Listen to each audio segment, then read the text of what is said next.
So happy St. Patrick's Day. You can say it back. Thank you. How many of you have anything special planned today? Can I see some hands? All right, that's not bad. Now, you're not counting like just getting a six-pack of Guinness, right? You have something else in mind. I kind of do, but I actually, it's an ordination, so I'm not entirely sure it has anything to do with St. Patrick's Day. I'll find out when I get there. Now, my family, St. Patrick's Day was always a little bit anticlimactic. As a religious holiday for us, it didn't make sense because we weren't terribly religious.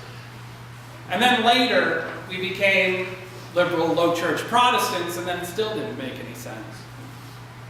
And as an ethnic holiday, it was confusing too, because I grew up in a town where the two dominant ethnic groups weren't Irish at all, but were Slovak. For those of you who don't know who the Slovaks are, they're from one half of Czechoslovakia, the former Czechoslovakia, or French Canadian. And even though my grandparents did in fact come over to this country from Ireland, it was really hard to get worked up about a day which, for the most part, traded on a particular stereotype to sell lots of alcohol. So the big day would come, and the school would make us all wear green, just like they did at Memorial School on Friday, and the Celtics would hopefully be on television, and my dad would go to some political event or parade in a more Irish section of Maine in the state. And my mom would stay home and cook corned beef and cabbage until the year that we discovered that no one in the family, including both my parents, actually likes corned beef and cabbage. A fact which no doubt accounts for the precipitous spring weight gain of the family dog. But in spite of all of this, I do remember being interested in Patrick himself. He was appealing as a leader. He was a sort of rough and ready, tough guy intellectual, holding his own in a world of pirates and druids and barbarian warriors, which meant he was not at all like the clergy people I knew. He was interesting and exciting, and he did his work at a time when the world seemed young, where myth hadn't completely given up to be replaced by reason. And there, outside the misty boundary of history as we know it, a legend was created for Patrick, a modern man in an ancient world. A world that he entered reluctantly, both the first time and the second time. In his confession, he writes, "I would briefly set out the words of my confession, and I testify in truthfulness and gladness of heart before God and the holy angels that I never had any reason except the gospel and its promises ever to return to that nation which I previously escaped with difficulty." The story of Patrick may be why his legend endures in our imaginations today.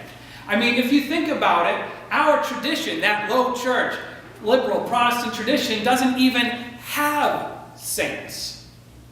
And we're still talking about him.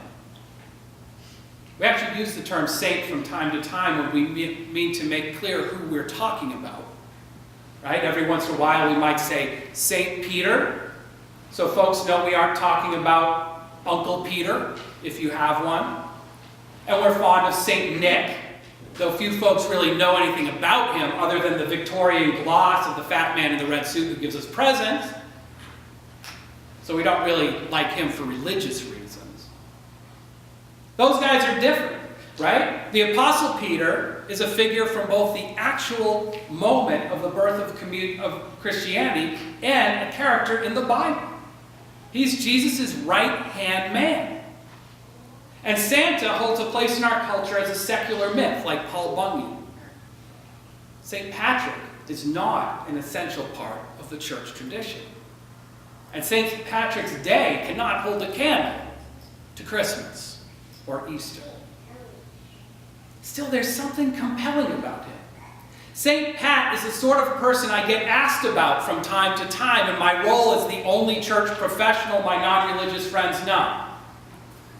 No one ever has asked me about St. Valentine. And don't you ask me about St. Valentine either, because I really don't know a lot about it. I think Patrick's popularity goes to a core fact of his life, just as it does for many saints, both official saints and those unofficial saints, those people we hold up for emulation. You see, Patrick lived his life in a way that reflects his values. In fact, his values and his life appear to be so close that it is hard for us sometimes to imagine doing the same thing. It's really hard to imagine making the sort of sacrifices he made, leaving the comforts of home to return and minister to one's captors. We don't even have captors, some of us. So are we going to give up all that we own?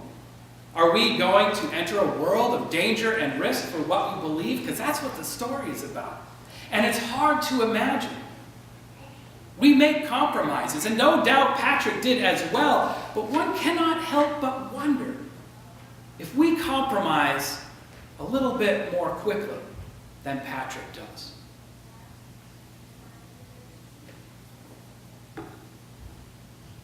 We hear those words from Isaiah this morning. Behold, I am going to do a new thing. Now it springs forth. Do you not perceive it? He asks. And no doubt we do perceive it sometimes, but the old thing still calls to us. And the hazards and the hurdles between us and that new thing seem so great.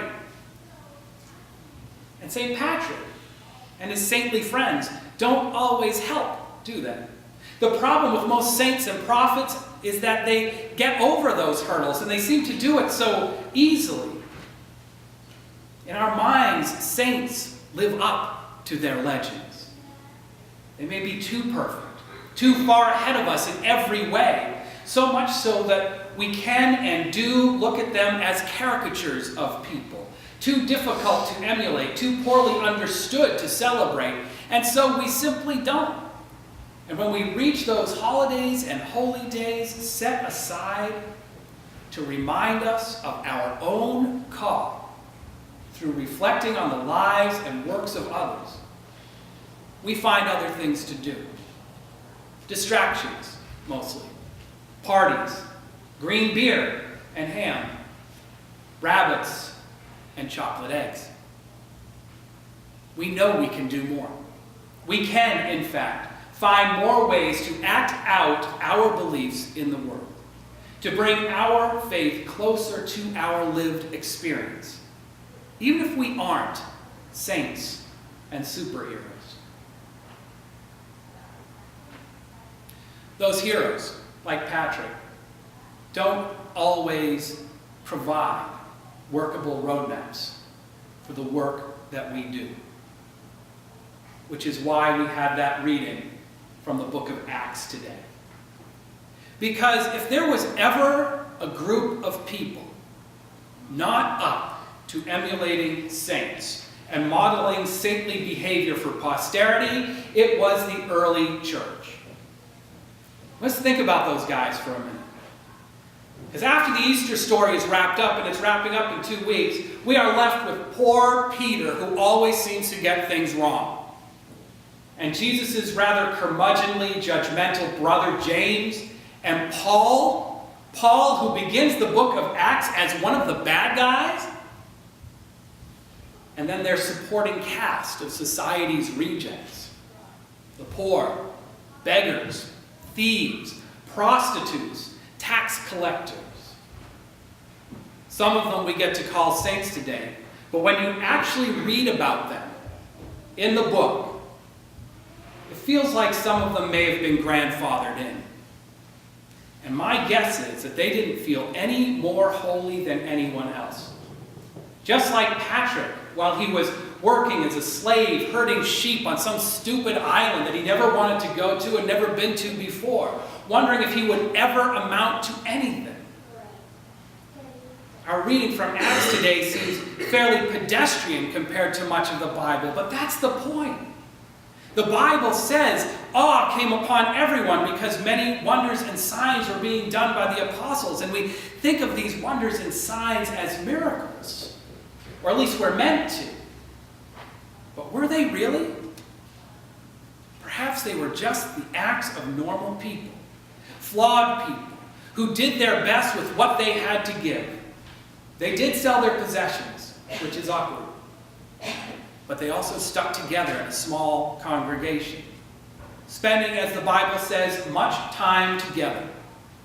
They served the poor, regardless of who or what they were. And they shared with each other, breaking bread together, as they say in the Bible. And I'm sure if they had chili, they would have had a chili cook-off too. They were praising God and having the goodwill of all the people. And wouldn't you know, day by day, their community grew.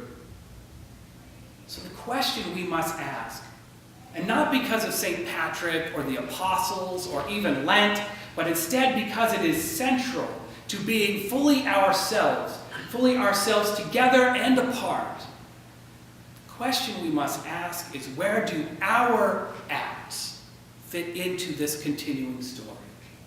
Where do our acts fit into this continuing story of all the saints? There are places in our lives where we are like Patrick before the call to Ireland. And there are even places in our lives, and we don't always like to think about them, where we are like Paul before his call on the road to Damascus. Yes, we have been the bad guys too, each of us. Even now, or especially now, some of us, or perhaps all of us, could do with some reordering of priorities in light of the state of the world and the state of our souls. In our tradition, everyone is capable of being a saint. Everyone is a prophet and a priest. And we do our work, we fulfill our mission through practicing an awareness of ourselves and of the divine and of the world we live in, and by trying to live our beliefs with acts both great and small. So let us take a moment in silent reflection to think about the changes we have made, the ones we will make, and our own call to be in the world.